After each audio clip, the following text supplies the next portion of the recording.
vraiment, eux, vraiment, franchement, j'en connais pas qui, enfin, très peu qui viennent.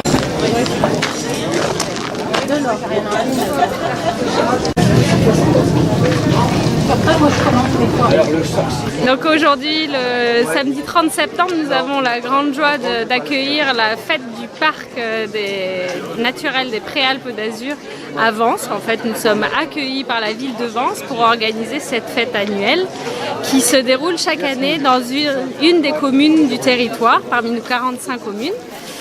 Donc cette année c'est Vence qui nous accueille et nous sommes donc au parc de la Conque avec plus de 100 exposants, une trentaine d'ateliers pour la famille et puis des tas de sorties pour visiter la ville, pour visiter également le col de Vence et aller vers le territoire des Préalpes d'Azur. Cette année nous fêtons nos 5 ans. 5 ans autour des thèmes du pastoralisme, de l'itinérance, du paysage, du tourisme et des producteurs de la marque Parc. En fait, cette année, nous avons lancé la marque Parc. Ça récompense les acteurs du tourisme et les producteurs du parc sur un label, donc marque Parc. Donc cette fête aujourd'hui elle est dans son plein et on a une belle fréquentation avec des conditions climatiques favorables et donc voilà.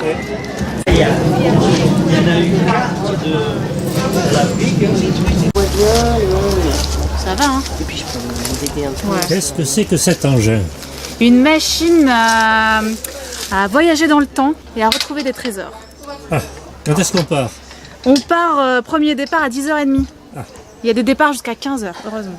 Je suis assuré de trouver un trésor? Bah oui, complètement. Si on est observateur et qu'on découvre tous les indices qui sont dans la vieille ville et dans le parc de la Conque, normalement c'est bon.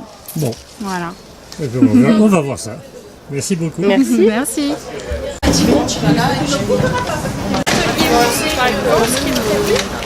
Et un peu aux commandes.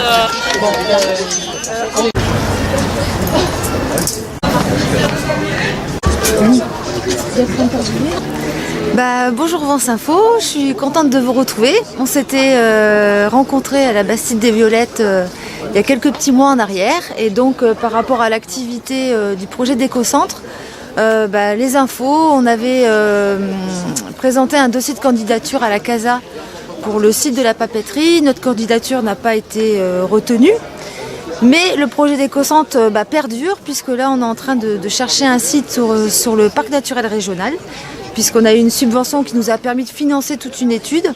Donc on sera sur le parc et on lance les activités de l'éco-centre donc dans les différents domaines. Donc pour vous rappeler l'éco-centre, donc c'est un bâtiment qui proposera des techniques liées aux pratiques écologiques dans l'habitat sain écologique, les énergies renouvelables, la gestion de l'eau, l'agroécologie et l'alimentation, l'écologie intérieure et le bien vivre ensemble. Ça c'est une identité de notre éco-centre où on pourra donc passer des hébergements, des séjours en hébergement écologique sur cette thématique et la nature et la biodiversité qui est au cœur de tout le projet. Donc à partir du mois de novembre, on proposera des formations et de l'information sur ces différents domaines, ce qui permettra aux gens qui veulent rénover leur maison ou qui s'intéressent à ces différents domaines de pouvoir avoir des conférences gratuites et des visites de maisons déjà en rénovation écologique. Donc Nature-vous a décidé de commencer les activités tout en cherchant un site sur le PNR pour pouvoir construire l'éco-centre et en même temps terminer son étude de définition sur la partie économique. Donc pour vous donner déjà une petite bride d'informations sur l'habitat sain écologique, aujourd'hui on est avec nos partenaires Habitat Paille 06. Il faut quelqu'un qui vienne. Habitat Paille 06, il y a quelqu'un qui peut venir, c'est Eric, et qui va vous présenter leur activité. Voilà. Merci. Ça enchaîne. Bonjour. Du coup nous on est Habitat Paille 06, le but c'est de promouvoir la construction paille dans le département. On s'est fédéré, on est 6 personnes à être chacun indépendant et on se fédère au sein d'une association qui s'appelle donc Habitat Paille 06 pour faire des chantiers en collectif. Selon le nombre de personnes qu'on a besoin, on fait tout ça ensemble. Et le but c'est de promouvoir l'éco-construction. Donc voilà, on est tous de métiers différents, charpentiers, menuisiers, il y en a qui ont fait des formations paille. Et donc il existe un centre de formation par rapport à ça. Et voilà, le but c'est que dans le département il y a énormément de retard par rapport aux autres départements sur ce type de construction. Et le but c'est justement de développer ça, d'enlever tous les a priori qu'il y a sur la paille. Par rapport au feu, par rapport aux insectes, maintenant il y a des vraies règles de construction et donc du coup on a maintenant des règles professionnelles qui existent, il y a vraiment tout un... C'est vraiment quelque chose de sérieux, on a des décennales et tout, et donc on a des projets de construction qui se lancent. Donc voilà, et puis donc aujourd'hui on fait la démonstration, on a un mur avec justement deux types de... On peut avancer si vous voulez. On a deux types de construction qui sont là, donc voilà, on a un mur ici en ossature bois ici d'abord. Ossature bois avec, on intègre à l'intérieur des bottes de paille. Donc toute sa structure en bois, la charpente repose dessus. Et on a aussi le mur en bottes porteuses. C'est les bottes qui portent carrément toute la charpente. Et donc les bottes, elles sont sanglées, elles sont serrées. Et on ne croit pas comme ça, mais c'est tellement serré qu'en fait on peut porter tout le poids d'une charpente dessus.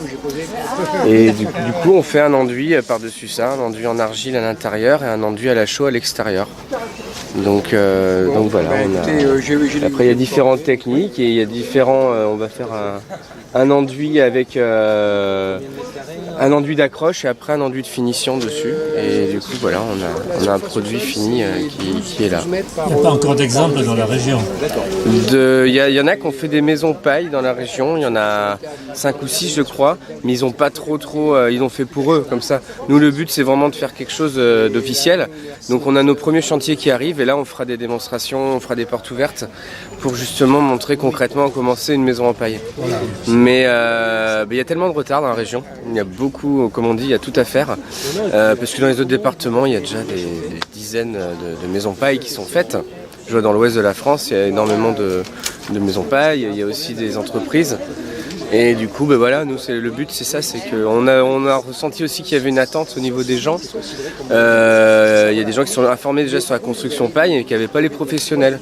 Et donc nous, on s'est fédérés parce qu'on, de toute façon, on voulait vraiment promouvoir ça dans le département. Et en plus de ça, en faisant les salons, parce que depuis le mois de mars, on fait différents salons, eh ben, on se rend compte que les gens, voilà, enfin ils disent, enfin il y a des professionnels qui sont là, quoi. Il y a de l'intérêt, ouais. Et au niveau coût par rapport à une maison traditionnelle? Alors si on fait faire tout, ça revient pareil, ça revient comme une maison traditionnelle. C'est-à-dire que la paille coûte pas cher, la terre coûte pas cher non plus, mais la main d'œuvre, il y a beaucoup plus de main d'œuvre. Parce que c'est plus long à faire les enduits surtout. La mise en place des bottes de paille, ça va très vite. Mais après, donc en gros, comptez quoi, 2000 € au mètre carré si vous faites tout faire. Mais le but, et ce qui est bien dans la construction paille, il y a un côté vraiment humain aussi qui est là, c'est qu'il y en a beaucoup qui font des chantiers participatifs. C'est-à-dire qu'en gros, que ce soit... nous, généralement, ce qu'on fait, c'est qu'on va faire l'ossature et même mettre les bottes de paille. Donc ça, on peut le faire à 5-6, le groupe qu'on est. Mais le but, c'est de faire, par exemple, des chantiers d'enduit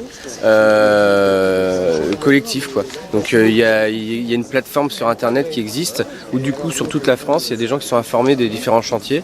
Et donc là, il y a des gens qui font, par exemple, là dans le coin, si quelqu'un fait sa maison paille, il informe la plateforme qu'il cherche des coups de main et il y a des gros chantiers bénévoles qui se font pour faire les enduits. Parce que c'est assez fastidieux et ce qui fait qu'à être à une dizaine, ça va aller très vite, quoi. Et la main d'œuvre sera gratuite en échange du couvert, c'est à la rigueur. Bien, merci beaucoup.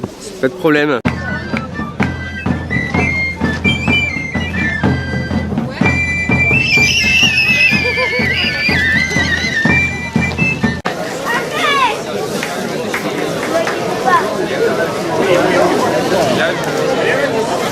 Sur la